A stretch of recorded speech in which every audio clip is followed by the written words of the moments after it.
ناظرین کرام، تدبر و حکمت، عقل و دانش اور ذہانت اللہ تعالیٰ کی بہت بڑی نعمتوں میں سے ہیں۔ ان سے انسان نہ صرف اپنے برے بھلے کی تمیز کر سکتا ہے بلکہ اپنی ذات کو بھی پہچان سکتا ہے۔ وہ اپنی زندگی کے اصلی مقصد سے آگاہ بھی ہو جاتا ہے اور مسلسل عمل سے اس مقصد کو حاصل بھی کر لیتا ہے۔ اللہ پاک نے اپنے پیارے حبیب حضرت محمد مصطفیٰ صلی اللہ علیہ وآلہ وسلم کو عقل سلیم اور بے مثال دانائی کا ایسا جوہر عطا فرمایا تھا کہ خود عقل انسانی اس کا اندازہ کرنے سے عاجز ہے۔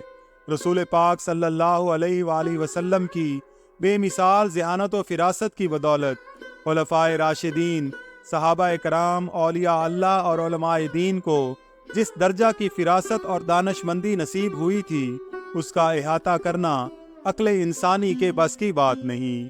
مومن کی فراست سے ڈرنے کا حکم ہے کیونکہ اس کا تو دل بھی سوچتا ہے۔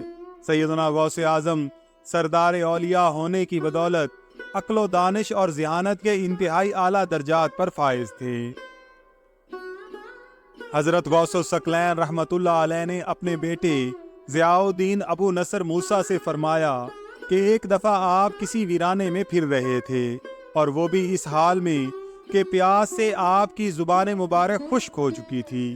اچانک بارش کا ایک ٹکڑا آپ کے سر پر نمودار ہوا۔ آپ نے اسے باران رحمت جان کر بارش کے اس پانی سے اپنی پیاس بجھائی اور اللہ پاک کا شکر ادا کیا۔ پھر آپ نے دیکھا کہ ایک عظیم الشان روشنی ظاہر ہوئی جس سے آسمان کے کنارے روشن ہو گئے۔ اس میں سے ایک صورت نظر آئی اور آپ سے مخاطب ہو کر کہا، اے عبد القادر، میں تیرا رب ہوں، میں نے تیرے لیے سب چیزیں حلال کر دی ہیں۔ اس پر آپ نے اعوذ باللہ من الشیطان الرجیم لا حول ولا قوۃ الا باللہ العلی العظیم پڑھ کر اس پر پھونکا تو وہ روشنی فوراً اندھیرے میں بدل گئی اور وہ شکل دھواں بن کر تحلیل ہو گئی۔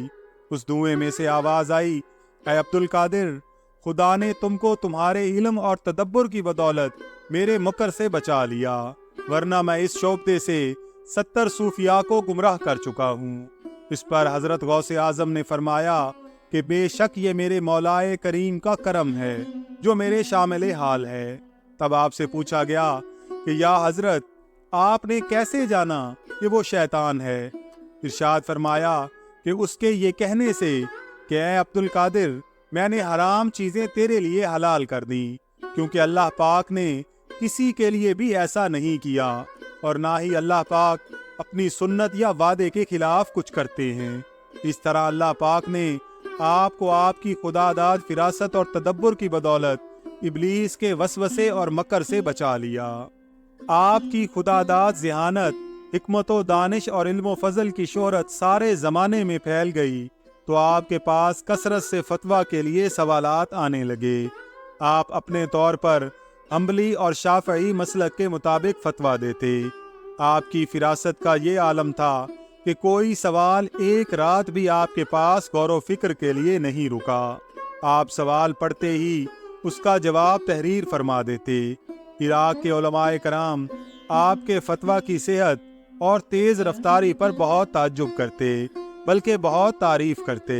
ان کے مطابق اس زمانے میں سیدنا غوث اعظم رحمۃ اللہ علیہ کا علم و فضل اور فتویٰ میں کوئی ہمسر نہ تھا، اور طالب علموں یا فتویٰ لینے والوں کو آپ کی موجودگی میں کسی دوسرے کی ضرورت کبھی محسوس نہ ہوئی۔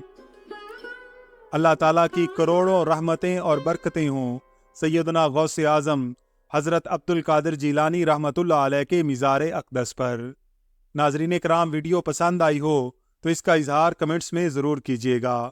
اگر آپ چینل پر نئے ہیں تو چینل کو سبسکرائب کر کے بیل آئیکن کو پریس کر دیجیے گا تاکہ ہر نئے آنے والی ویڈیو کا نوٹیفیکیشن آپ کو بر وقت مل سکے۔ اللہ تعالیٰ سے دعا ہے کہ اللہ تعالیٰ ہم سب کا حامی و ناصر ہو، آمین یا رب العالمین۔